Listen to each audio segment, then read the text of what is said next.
तुम्हारी औकात नहीं है कि तुम आका की बातों को समझ सको। उनकी बातों में जादू है, जादू। रूह खुश हो जाती है।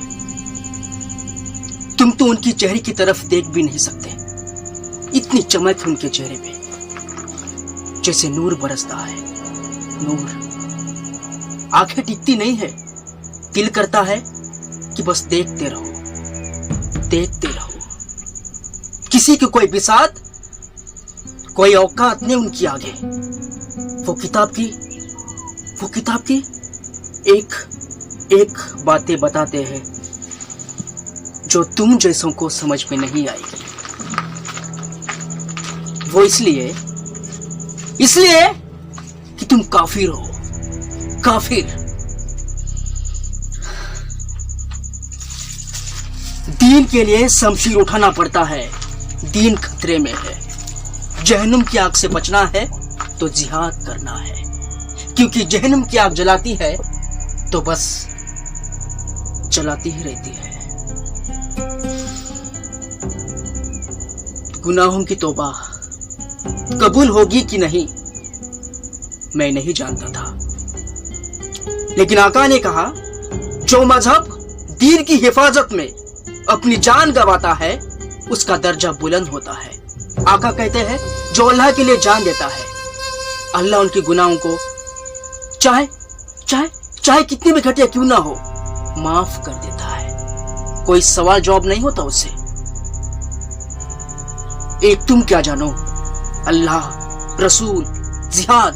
पता है जिहाद एक ऐसा रास्ता है जो हमारी रूहों की, काफिन्स की नूरानियत बरकरार रहेगी।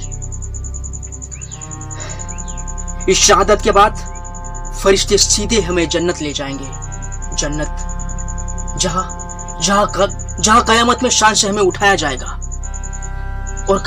और जन्नत में खूबसूरत हूरें होंगी, दूध और शहद की नदियां होंगी, जहां उनसे हमें नहलाया जाएगा।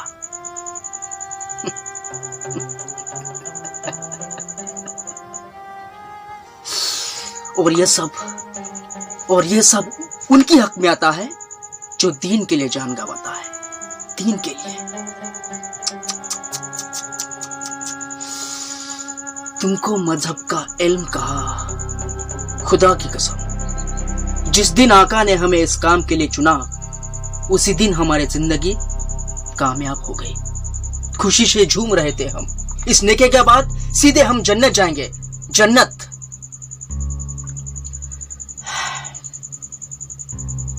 आका विदा करने से पहले कहा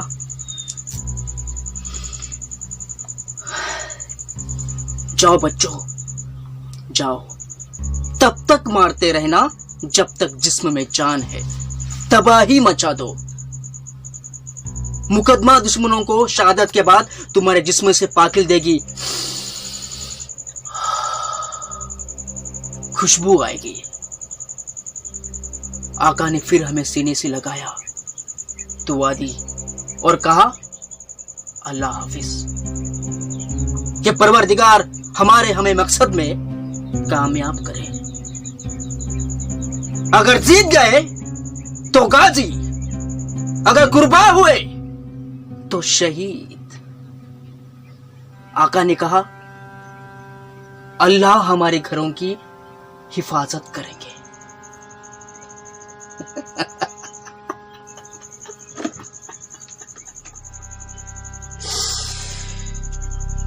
तुम्हारे लोगों को जिंदा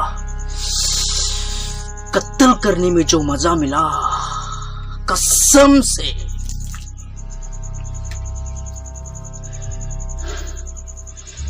मादरचोद, देखकर रूहें खुश हो गई। अब क्या कर लोगे तुम्हारी ये हुकूमत।